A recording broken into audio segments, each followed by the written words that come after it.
kepada Kanjeng Nabi kita Muhammad Sallallahu Alaihi Wasallam. Ya, ayo kita mulai lagi salawat ya. Bisa? Oke, wahid isnin salasa. Salatullah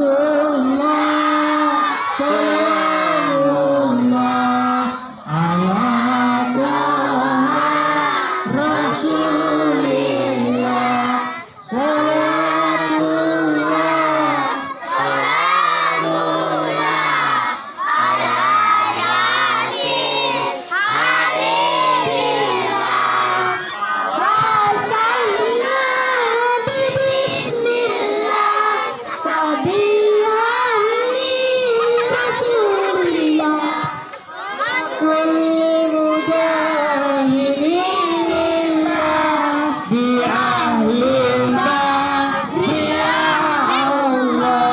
Tepuk tangan untuk kalian semua.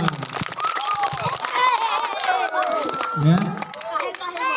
Jadi untuk menanamkan jiwa Kanjeng Nabi Muhammad Sallallahu Alaihi Wasallam di hati anak-anak, yang pertama yang harus dirubah bapak-bapak, ibu-ibu, bukan anak-anak yang harus dirubah. Karena anak-anak melihat tingkah laku orang tua, betul apa betul? Kalau orang tua merokok, anak-anak melihat apa tidak? Mau salahkan siapa? Ini mau terletak permasalahannya. Makanya saya bilang, untuk menjelaskan Kanjeng Nabi Muhammad SAW tidak butuh waktu sebentar, butuh waktu mungkin 10 jam. Siap? Siap. Kalian siap, saya 1 jam pulang. Kalian duduk sampai jam 9 malam dan 10 malam terserah. Tapi saya pulang. Kalian yang ada di sini duduk. Nah, begadang terserah. Jadi betul ya. Dari bagaimana kisah Rasulullah ya, kalau menjelaskan kejadian lahirnya Rasulullah saja itu bisa membutuhkan banyak waktu. Contoh, ketika Rasulullah dilahirkan, tahu api anak-anak? Waktu Rasulullah Sallallahu Alaihi Wasallam, kaum Majusi penyembah api kaget. Bagaimana kagetnya? Api yang tidak pernah padam di atas gunung itu tiba-tiba mati di saat Rasulullah Sallallahu Alaihi Wasallam dilahirkan. Itu yang pertama, keajaiban ketika Rasulullah Sallallahu Alaihi Wasallam dilahirkan. Ya, api abadi yang namanya katanya api abadi yang tidak pernah padam, sebesar gunung apinya tiba-tiba padam ketika Nabi Muhammad Sallallahu Alaihi Wasallam dilahirkan. Itulah keajaiban salah satunya ketika Nabi Muhammad Sallallahu Alaihi Wasallam dilahirkan. Itulah mengapa Rasulullah Sallallahu Alaihi Wasallam dicatat sebagai orang yang ke-100, nomor 1 dari antara 100 tokoh paling berpengaruh di antara seluruh, dari Nabi Adam sampai Nabi kita Nabi Muhammad Sallallahu Alaihi Wasallam, sampai akhir zaman, umat akhir zaman, Nabi Muhammad yang paling mulia, yang paling berpedoman, yang paling berpengaruh kepada manusia. Andaikan tidak ada Nabi Muhammad Sallallahu Alaihi Wasallam, tidak ada dunia ini. Andaikan Nabi Muhammad Sallallahu Alaihi Wasallam tidak diciptakan, kalian tidak ada. Itulah mengapa Rasulullah Sallallahu Alaihi Wasallam diciptakan. Nur Muhammad Sallallahu Alaihi Wasallam diadakan karena sebelum kata ada itu ada. Jadi Allah itu ada sebelum kata ada itu ada, dan kata Allah itu ada walaupun kata tiada itu tidak ada. Selama kata itu ada, maka tidak akan ada kata-kata ada lagi. Nah, saya paham, kalian pasti gagal paham. Oke, lanjut.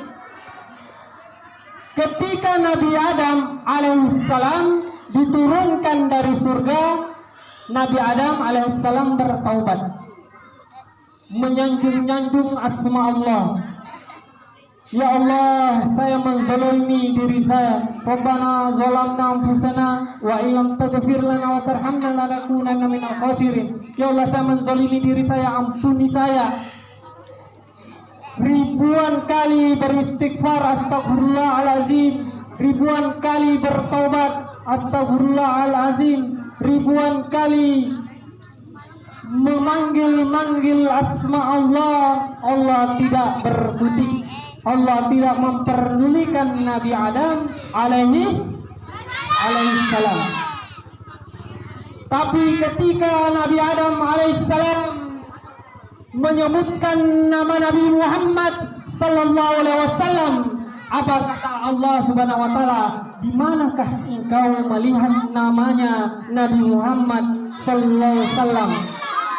Kata Nabi Adam alaihissalam, saya melihatnya di arasmu, ada nama Nabi Muhammad sallallahu alaihi wasallam di samping kananmu. Maka ketika kita melihat ada masjid, ada musola, ada surau, ada tempat sholat, ada nama Nabi Muhammad sallallahu alaihi wasallam dan ada nama Allah, bukan berarti kita menyandingkan nama Allah, tetapi ini adalah bentuk kasih sayang kita kepada baginda Rasulullah sallallahu alaihi wasallam. Bagaimana tidak? Rasulullah ketika mau meninggal pada bulan Rabiul Awal juga, pada bulan dilahirkan Nabi Muhammad SAW juga meninggal pada bulan Rabiul Awal. Makanya sebenarnya kita harus berbangga, tetapi kita juga harus bersedih. Bersedih karena kenapa? Berbahagia karena kenapa? Ada dua hal. Yang pertama, kita harus berbahagia karena Rasulullah, risalah Islam sampai kepada hati kita masing-masing. Alhamdulillah. Tanpa Nur Muhammad sallallahu alaihi wasallam maka kita tidak ada. Tanpa Nur Muhammad sallallahu alaihi wasallam 124 nabi tidak ada. Itulah mengapa umur Nur Muhammad sallallahu alaihi wasallam lebih dulu diciptakan dibandingkan Nabi Adam alaihissalam. Itulah mengapa Nabi Adam alaihissalam bersolawat dulu baru diampuni dosanya oleh Allah Subhanahu wa taala. Takbir, Allahu Akbar. Dia bukan manusia biasa, dia manusia istimewa, dia manusia spesial, tiada yang serupa dengannya, Nabi Muhammad sallallahu alaihi wasallam. Bayangkan anak-anakku sekalian, dadahnya dibelah dua kali hanya untuk dibersihkan kotoran-kotoran dunia. Dadahnya dibersihkan dua kali hanya untuk menanamkan jiwa tauhid, akidah, akhlak, tauladan, suri, tauladan, amanah. Ya, ada 4 sifat Nabi: tabligh, ya, siddiq, amanah, fatonah. Ya, jadi siddiq percaya, ya, kepercayaan dipegang oleh Nabi Muhammad sallallahu alaihi wasallam. Dan ini pula yang dipegang oleh pedagang-pedagang sukses seperti Ustadz Yusuf Mansur, seperti Ustadz Ipo Santoso, seperti Ustadz Dery Sulaiman, seperti Ustadz Felix Show, dan ustadz-ustadz pedagang-pedagang yang lain. Banyak sekali pedagang-pedagang muslim sekarang yang sukses seperti Ari Ginanjar, banyak lagi, ya, dari Tauhid, Ustadz A'id, banyak lagi contoh-contoh. Semuanya dia mengambilkan contoh dari kisah hidup Nabi Muhammad sallallahu alaihi wasallam. Suatu ketika Rasulullah Sallallahu Alaihi Wasallam berbaring sakit di dalam kamarnya. Ada suara, dia memanggil anaknya Fatimah untuk membuka pintu. Nah, pintu dibuka. Lantas ada malaikat. Saya malaikat. Ada yang tahu siapa malaikat ini? Siapa namanya malaikat ini? Yang membuka, mengetok pintu Rasulullah SAW. Ada yang tahu? Sebelum saya kasih tahu dulu. Jadi jangan heran kalau di zaman Nabi itu melihat malaikat itu sudah biasa. Ketika Rasulullah SAW duduk, disitulah makhorijal huruf, khorijal hurufnya hadis, asbabul hurufnya hadis. Ketika ma huwa Islam, ma huwa iman, ma huwa ihsan. Disitulah 3 hadis ini keluar, ya. Gara-gara malaikat Jibril turun memakai baju putih, memakai serban putih, rambutnya terurai sampai bahu, ya. Malaikat Jibril jadi biasa, ya. Anak-anakku sekalian, orang-orang dulu, ya, para nabi melihat malaikat itu biasa, ya. Makanya jangan heran, ya. Tapi kalau sekarang kebalik, bukan melihat malaikat, melihat pocong. Ada yang melihat hantu, ada yang melihat pocong, ya. Macam-macam. Nah, ketika ada yang tahu dulu siapa namanya malaikat ini yang mengetok-ketok pintu? Ada hadiahnya nih. Bukan. Ini 5.000. Bukan. Ayo. Bukan. Bukan. Ini benar. Ayo, baju. 5.000.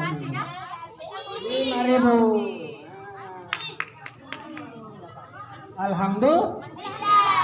Ya, masih banyak. Nanti sambilan, ya. Sambilan tausiah kalian mendengarkan dapat duit. Indahnya Islam. Itulah Islam, ya. Dari akar kata selamat, ya. Sallama yusallimu islaman, ya. Maulada yuladu maulidan, ya. Fa'ala yaf'alu fa'lan wa maf'alan wa dzaka maf'ulun if'il la taf'il wa dzaka maf'ulun if'alun, ya. Banyak, ya. Bahasa Arab sulit memang, ya. Jadi kalian harus belajar lebih giat lagi, ya. Anak-anak sekalian, ya. Ada yang tahu sebelumnya 25 nabi, nama-nama nabi? Ada yang hafal? Siapa? Tidak apa-apa, kalau yang bisa hafal boleh maju. Wah, yang bisa hafal, ayo 20.000. Yang bisa hafal 25 nabi. Ayo, masa kalah sama anak-anak. 20.000. Ayo, gocap. 25.000.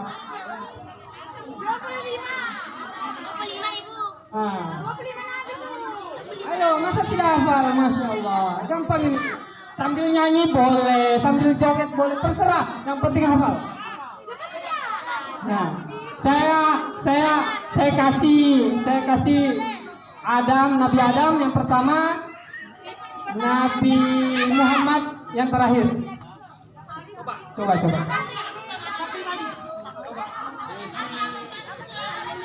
nabi. Tidak hafal.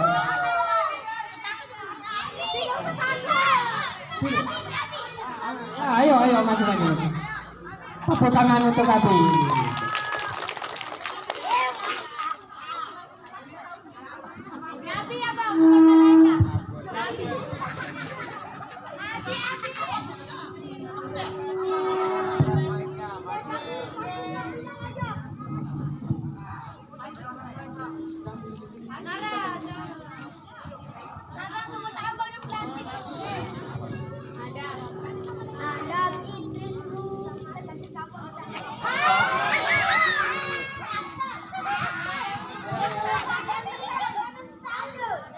Ayo Fatan, siapa yang bisa? Ayo. Ayo maju. Yang bisa, ayo. Yang bisa, ayo maju. 20. Ayo. 25 nabi, gampang sekali. Saya bantu. Adam, Idris, Nuh. Ya, ayo, ibu gurunya yang bisa hafal, ayo maju.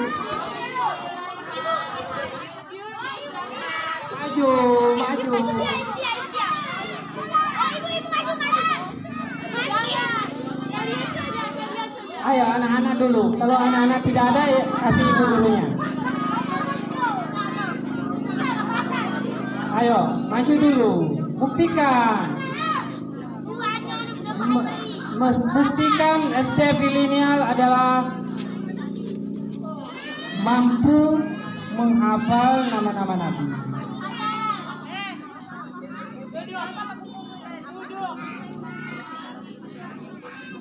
Ya, saya bantu dulu ya.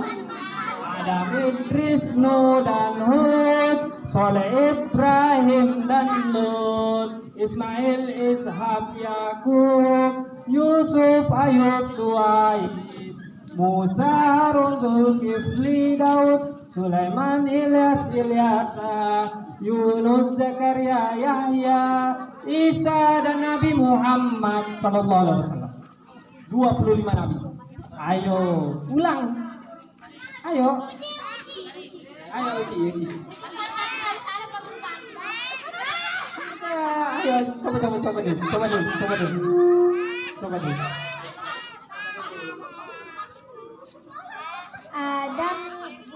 Adam, Idris, Nuh dan Hud. Ya, tidak usah pakai mic.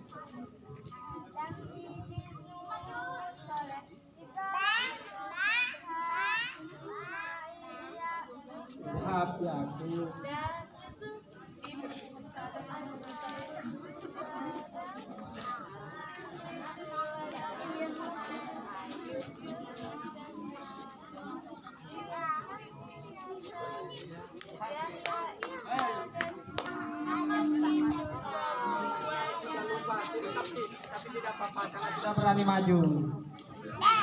Dapat 10.000. Ya, yang tadi. Siapa? Yang tidak tahu tadi. Nah, kasih dia. Karena berani maju saja. Nah, ini kalau berani maju dia walaupun salah maju saja. Ya, begitu di. Jangan takut, ya. Tidak dihukum, tidak dicubit, hanya dilatih keberanian kalian untuk tampil, ya. Islam harus berani, ya. Semangat, ya. Nah, begitu, ya. Apalagi kalian masih anak-anak, jiwa kalian masih harus tumbuh tinggi, ya. Bercita-cita tinggi. Ayo. Siapa yang bisa hafal? Ibu gurunya, coba. Ayo.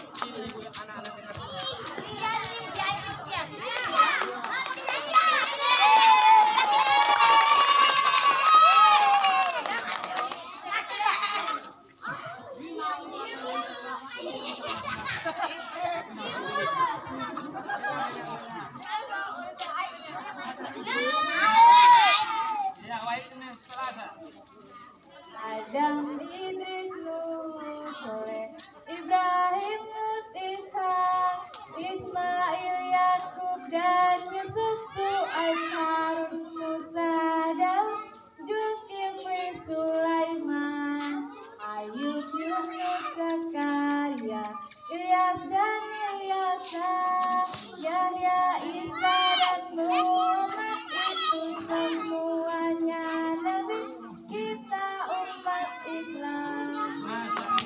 Dapat 20.000. Kan enak kan? Nah, enaklah. cuma menghafal nama 25 nabi dapat rezeki. Jadi rezeki yang paling tinggi itu bukan harta, anak-anak sekalian. Rezeki yang paling tinggi itu anak yang soleha. Nah, itu yang paling utama. Tapi puncaknya rezeki adalah apa? Apa coba? Nah, itu rezeki yang paling tinggi kesehatan. Rezeki yang paling tinggi adalah bukan uang. Buat apa uang kalau sakit-sakitan? Betul apa betul? Betul apa betul? Kaya tapi tiap minggu ke rumah sakit. Mau tidak? Lebih baik kaya tapi sehat. Betul apa betul? Mau kaya seperti Pak Ustadz tidak? Hafal Al-Quran. Hafal Al-Quran. Ya. Nanti kalau yang bisa hafal Al-Quran, telepon Pak Ustadz. Ya. Saya sudah hafal 30 juz, telepon. Ya, minta nomornya, cari ya di medsos atau di mana-mana, tagih ya, tagih janjinya. Apa janjinya? Apakah pulsa? Ya tidak apa-apa, atau hadiah uang, tidak ya. Yang penting hubungi saya. Kalau saya tidak dihubungi berarti batal. Hubungi saya ya. Karena saya tidak mau ditagih nanti di akhirat ya. Ini bukan janji sebenarnya, tapi penyemangat agar kalian berani menghafal Al-Quran. Ketika kalian bisa menguasai Al-Quran 30 juz, maka jangankan menguasai dunia, menguasai alam akhirat, menguasai dua alam kalian pasti bisa ya. Allahu Akbar. Ini bahasa surga, adik-adik sekalian ya, anak-anak sekalian, bahasa surga ya, bahasa Nabi Muhammad sallallahu alaihi wasallam ya. Wa ma arsalnaka illa rahmatan lil alamin. Tidaklah aku kirim Nabi Muhammad sallallahu alaihi wasallam kecuali rahmat bagi alam semesta. Allah mengirim Rasulullah sallallahu alaihi wasallam untuk rahmat bagi alam semesta ya. Bukan hanya untuk agama Islam tetapi kepada seluruh ya agama. Itulah indahnya Nabi Muhammad sallallahu alaihi wasallam, bahkan siap merangkul setiap golongan. Kanjeng Nabi Muhammad sudah memberikan contoh suri teladan yang baik bagaimana Rasulullah sallallahu alaihi wasallam berdagang ke Yaman, berdagang ke Syam, berdagang sampai ke Palestina dengan barang dagangannya, barang dagangan istrinya, calon istrinya Khadijah radhiyallahu anha. Ya, dia membawa dengan kapal, dia pergi, tetapi banyak untung. Disitulah Khadijah tertarik dengan Rasulullah sallallahu alaihi wasallam, dan Khadijah menyampaikan kepada bibinya, menyampaikan kepada pamannya. Itulah yang pertama, perempuan yang pertama meminang Kanjeng Nabi Muhammad sallallahu alaihi wasallam. Jadi jahat bukan yang hal tabu ketika wanita melampiaskan keinginannya, cintanya kepada pasangannya. Tidak, itu bukan hal yang tabu. Rasulullah sudah mencontohkan wanita tidak apa-apa mengutarakannya daripada diambil sama orang. Nah, betul apa betul? Nanti menyesal. Aduh, kenapa bukan saya? Nah, ada lagunya, ada yang hafal? Kenapa bukan saya yang di pelaminan? Nah, baru menyesal.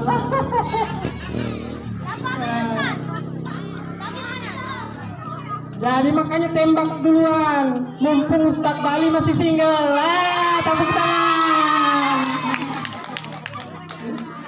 Nanti kalau sudah ada yang ngambil duluan, baru yang lain menyesal. Aduh. Ya kan? Harus begitu. Khadijah radhiyallahu anha sudah memberikan contoh bagaimana caranya dia bersalam dengan pamannya, dia bertitip salam dengan bibinya. Bibi, alangkah indahnya saya lihat pandangannya, jalannya Rasulullah Sallallahu Alaihi Wasallam. Maka pamannya, maka bibinya memahami bahwa Khadijah naksir kepada Nabi Muhammad. Ketika wanita membicarakan seseorang, berarti dia naksir dengan seseorang itu. Begitu tekniknya. Jadi tidak apa-apa. Apalagi ini ibu-ibu nih. Ini aduh, kalau saya berbicara ibu-ibu ini banyak sebenarnya. Ibu ini walaupun ibu mengaji, walaupun ibu sholat duha, walaupun ibu-ibu sholat 5 waktu tidak pernah batal kecuali haid, walaupun ibu puasa 1 bulan penuh Ramadan, tetapi ketika suami memanggil, ibu-ibu mengatakan maka pahala sholat ibu habis. Nah, ini yang kadang ibu-ibu tidak tahu. Dia hanya tahu sholat saya banyak Pak Ustaz, sedekah saya banyak Pak Ustaz, tetapi kurang ajar kepada suaminya. Nah, ini jangankan mencium surga, jangankan masuk surga, mencium surga saja tidak bisa. Padahal surga bisa tercium, jaraknya antara 70.000 tahun. Masya Allah, 70.000 tahun jarak surga bisa tercium jauhnya. Padahal perbandingan 1 hari di akhirat itu sama dengan 1000 tahun di dunia. 1 tahun di akhirat di alam surga itu sama dengan 1000 tahun di dunia. Maka bayangkan 70.000 tahun jaraknya, wangi surga sudah tercium, ya, wangi surga sudah tercium. Maka hati-hati kepada ibu-ibu, ya. Jangan pernah menyepelekan kebaikan suami, sekecil apapun itu. Meskipun penghasilan suami cuma 100.000 per bulan, ibu-ibu harus mensyukurinya, karena semua ini adalah ujian dari Allah Subhanahu wa Ta'ala. Mau kaya mati, mau miskin mati, mau anak-anak mati, mau bapak-bapak juga mati. Orang kaya mati, orang miskin mati, rakyat biasa mati, raja-raja mati, semua akan menghadapi ilahi, tak ada yang abadi. Nah, itu lagunya ada Ustaz dari Sulaiman Jamaah. Orang kaya mati, orang miskin mati. Lantas untuk apa kita hidup di dunia kalau ada orang kaya? Pernah suatu ketika Rasulullah ditanya oleh seorang hamba sahaya, Rasulullah, orang kaya enak, kami sholat dia bisa sholat. Orang kaya enak, kami berzikir dia bisa berzikir. Orang kaya enak, dia bisa naik haji, kami juga bisa. Dia apapun yang kami lakukan dia bisa. Apa kata Rasulullah? Satu orang kaya yang dia tidak bisa, berlaku ikhlas, ya. Infaknya orang miskin 100 perak atau 1000 perak di masjid dibandingkan infaknya orang kaya 1 juta di masjid, itu tidak sebanding. Karena mungkin orang miskin hanya dia punya 1000 perak di kantongnya, tetapi orang kaya punya 1 triliun di rumahnya. Ya, jadi tidak bisa beda, tidak bisa disamakan, ya, keikhlasannya seseorang, ya, tidak bisa, ya. Lanjut kepada cerita Nabi Muhammad SAW tadi, ketika malaikat Israel datang mengetuk pintu, apa kata Rasulullah? Buka pintu ya Fatimah. Ketika Fatimah membuka pintu, maka Fatimah menjawab salam malaikat Israel, Waalaikumsalam, tetapi ayah saya lagi sakit, saya tidak menerima tamu. Maka dia tutup lagi pintunya. Ketika dia kembali ternyata malaikat Israel sudah ada di samping Rasulullah Sallallahu Alaihi Wasallam.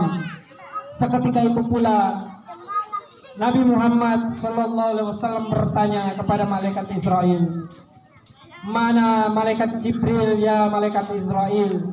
Apa kata malaikat Israel? Langsung memanggil malaikat Jibril. Seketika cep, nah langsung tiba-tiba muncul. Nah, simsalabim cep, nah langsung ya, karena malaikat cepat, ya malaikat cepat, sekecepat kilat, ya tiba-tiba muncul malaikat Jibril di samping tidurnya Nabi Muhammad SAW. Lantas bertanya Nabi Muhammad SAW, malaikat Jibril, apa hak saya malaikat Jibril? Apa kata Rasulullah? Apa kata malaikat Jibril? Sudah dibukakan semua pintu surga untukmu wahai Nabi Muhammad SAW. Apa kata malaikat Jibril? Itu belum puas. Nah, kata Muhammad SAW, itu belum memuaskan saya wahai malaikat Jibril. Apalagi hak saya wahai malaikat Jibril. Semua para nabi kami telah berbaris-bariskan untuk menjemput rohmu di surga wahai Nabi Muhammad. Apa kata Nabi Muhammad? Itu belum memuaskan hati saya wahai malaikat Jibril. Maka ketika itu juga pula malaikat Israel bertanya kepada Nabi Muhammad Sallallahu Alaihi Wasallam, wahai Nabi, bisakah saya mengambil nyawamu? Maka ketika itu Rasulullah Sallallahu Alaihi Wasallam bertanya lagi kepada malaikat Jibril, apa hak umatku wahai malaikat Jibril? Maka ketika itu juga malaikat Jibril menjelaskan bahwa ketika umat Rasulullah Sallallahu Alaihi Wasallam berpegang teguh kepada kitab sunnah, al-hadis dan Al-Quran, maka dia tidak akan tersesat selama-lama, maka dia akan dijamin masuk surga. Maka saran saya dai pemberdaya dompet duafa kepada kalian, adik-adikku, anak-anakku, para jamaah sekalian, jangan tinggalkan Al-Quran, jangan tinggalkan sunnah. Hafal yang kalian bisa hafal, pahami apa yang bisa kalian pahami, sampaikan apa yang kalian dengar, sampaikan kepada anak-anak kalian, sampaikan kepada istri-istri kalian, sampaikan kepada keluarga kalian, bahwa jangan tinggalkan yang dua ini adalah Al-Quran dan Sunnah. Itu pesan malaikat Jibril kepada Nabi Muhammad. Ketika umat Nabi Muhammad Sallallahu Alaihi Wasallam berpegang teguh kepada kedua ini, Al-Quran dan Sunnahnya, maka dia akan dijamin masuk surga.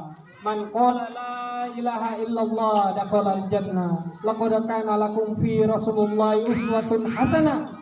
Telah ada nampak diri pada Rasulullah Sallallahu Alaihi Wasallam suri tauladan yang baik. Bagaimana ketika Rasulullah ingin keluar rumah, dia mencium kening istrinya sebagai tanda sayang. Begitupun ketika Rasulullah pulang ke malaman, dia mengetuk pintu 1 kali, sehingga 3 kali tidak ada yang membukakan pintu karena istrinya ketiduran. Maka ketika itu Rasulullah menggelar sajadah, tidur di depan pintu.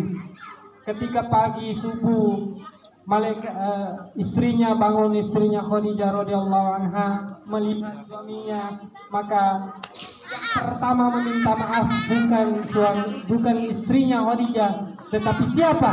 Tetapi Nabi Muhammad Sallallahu Alaihi Wasallam meminta maaf kepada Khadijah.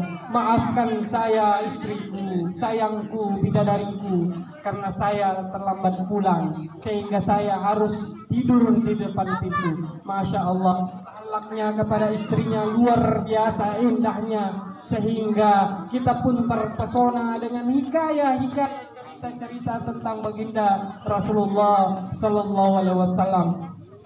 Pernah juga ketika itu Rasulullah Sallallahu Alaihi Wasallam pernah ditampar oleh orang kafir. Maka ketika itu orang kafir itu meminta maaf dan memotong tangannya di depan Rasulullah Sallallahu Alaihi Wasallam. Apa kata orang kafir? Ya Rasulullah, saya minta maaf telah menamparmu. Maka apa kata Rasulullah? Tidak, saya harus meminta maaf karena tidak minta izin kepadamu. Maka diambillah tangan si orang kafir tadi, disambungnya lagi tangannya si orang kafir tadi, maka bersambunglah tangannya. Seketika itu orang kafir tadi bersyahadat, asyhadu an la ilaha illallah wa asyhadu anna Muhammadan abduhu wa rasuluh. Saya bersaksi Nabi Muhammad utusan Allah, dan saya bersaksi bahwa tiada Tuhan selain Allah. Ketika itu tangannya tersambung. Gara-gara apa? Gara-gara kanjeng Nabi Muhammad sallallahu alaihi wasallam. Sebenarnya masih banyak yang harus kita jelaskan, bagaimana keajaiban kehidupan suri tauladan uswatun hasanah kanjeng Nabi Muhammad sallallahu alaihi wasallam.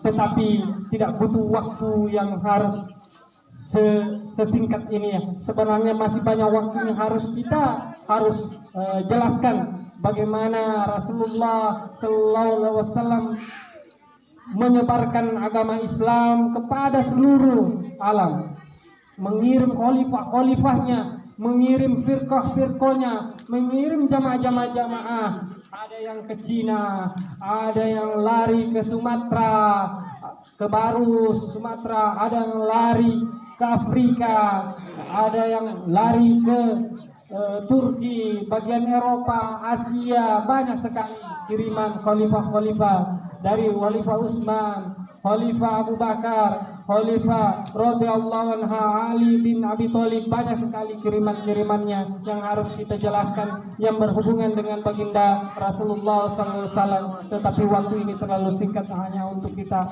jelaskan. Tetapi lebih kurang kami mohon maaf, pasti banyak kurangnya. Lebihnya adalah kelebihan dari Allah Subhanahu wa taala. Usikum wa nafsi bittaqwallah faqad fazal muttaqun. Aku liqouli hadza astaghfirullahal azim. Summa assalamu alaikum warahmatullahi wabarakatuh.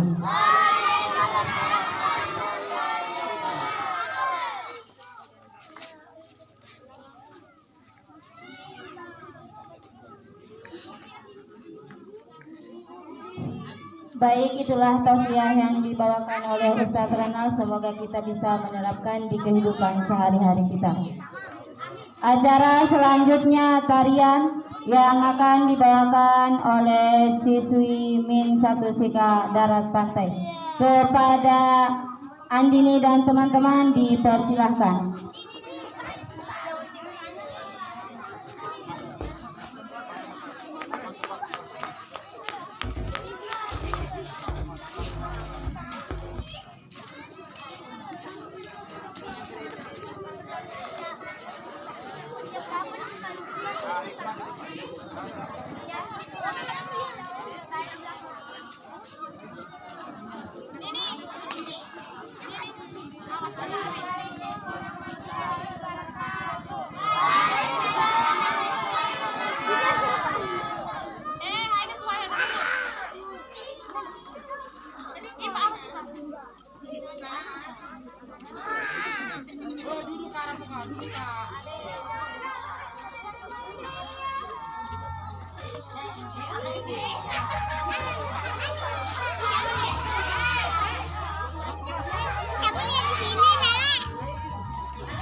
Mari makan. Mari kita dua makan. Mari kita dua yang makan. Mari kita dua yang makan. Mari kita dua makan. Saya juga belum makan dia. Dobot, langsung dobot. Tunggu, saya panggil itu, Pam dari. Foto sumber apa Pak?